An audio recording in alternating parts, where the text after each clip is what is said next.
Graeae presents Crips Without Constraints, a play, a podcast, a picture. Hello, my name is Jack Thorne. I'm a writer, Robinson Crusoe, bald lookalike, and proud patron of Graeae Theatre Company. And welcome to week 8 of Crips Without Constraints, which is Green Fingers by Daisy Higman, which is a glorious and gloriously nutty take on our pandemic. It's perhaps what Ionescu would have imagined as a response to this crisis. Daisy is a fantastic writer, and this is an awesome piece. I am a white woman with short brown hair, and I'm wearing a light blue t-shirt with also some sunflowers down one side and some pretty pink flowers as well. Hello. Hi. Okay, hi everyone. Day 19 of the cull. Fred still insists we have too many, so here we are. The assessment continues. Okay. Applicant number 78964, male, 3 years old, cactus, somewhat phallic looking. I named him Philip after the prince. Species is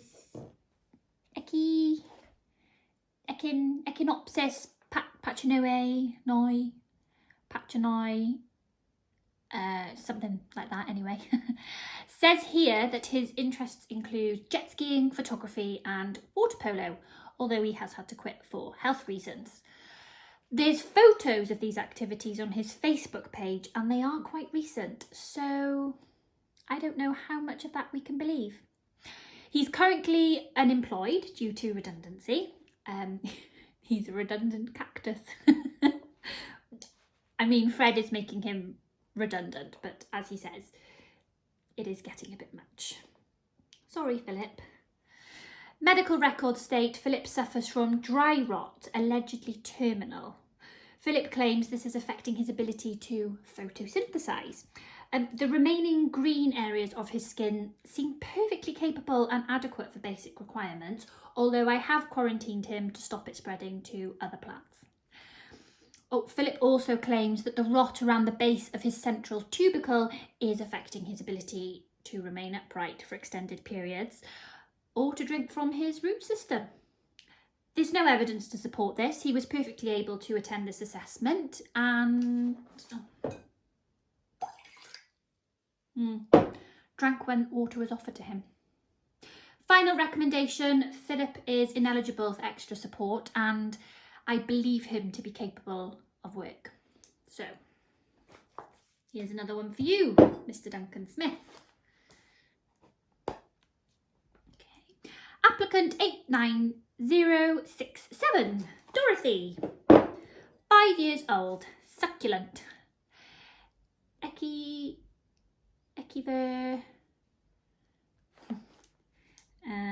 Propose amendment to official guidelines, RE accurate pronunciation of names. Former technical supervisor, lives with partner and partner's name is Philip. Bit of an unconventional interspecies thing going on there. Dorothy is diagnosed with so-called stem stretching or etiolation, which she claims is due to insufficient light. I have looked into this claim, but have found the 2 hours daily UVA limit to be appropriate and reasonable, in line with governmental recommendations. No further adjustments are necessary. During my examination, it came to my attention that Dorothy's pot is bigger than her needs would indicate, and so I've relocated her to a smaller standard issue container. She'll adjust. We calculated that 2 hours is probably enough sunlight to maintain them. We don't want to do any more than that because we'll get complacent.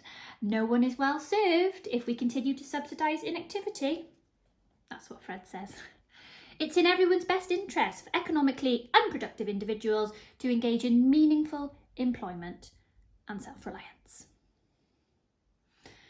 Final verdict, not eligible for additional support. Have assigned her to a job coach.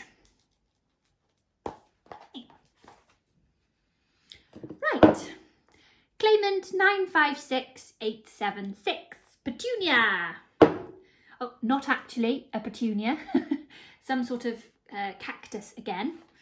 Clearly hiding something. Did not attend her last appointment.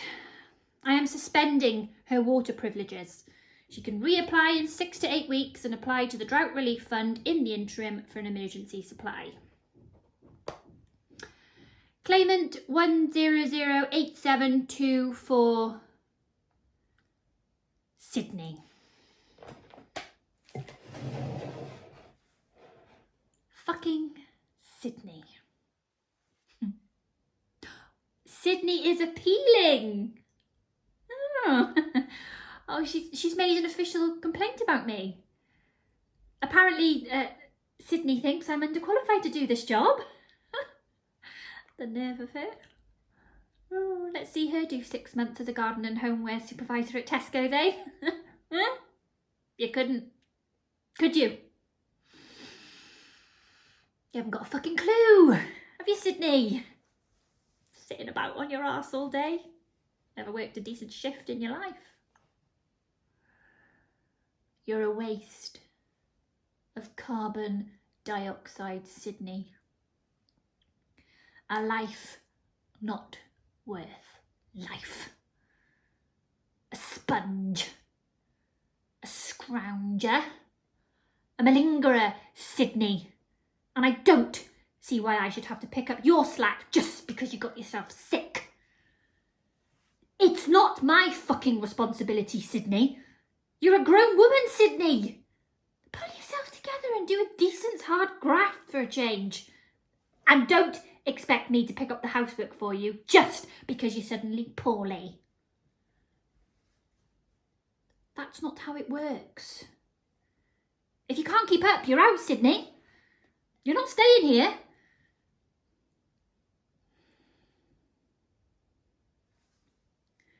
I mean, have you even really tried, Sydney? I know someone who cured themselves with yoga, Sydney. Have you tried yoga?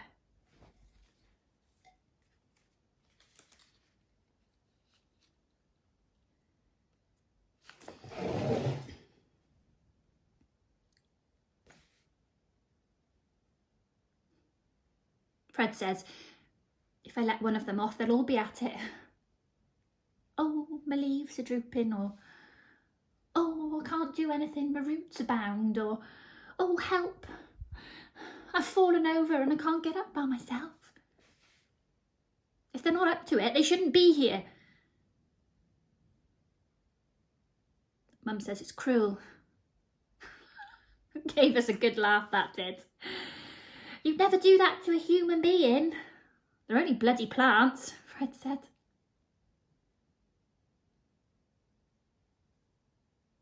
In the long run, she'll see it's all for the best. Because it's not fair otherwise, is it? Wouldn't be right. It wouldn't be fair to the others if I just let them get away with it. It wouldn't be fair to me. All the hard work I've put in. The system's got to be fair. Like Fred says.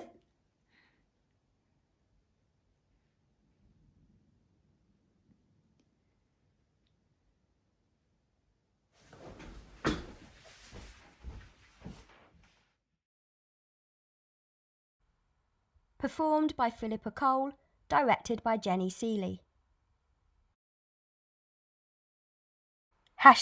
#Crips without constraints. Twitter @Graeae. Graeae.org. Supported by Arts Council England Esme Fairburn Foundation and Jack Thorne.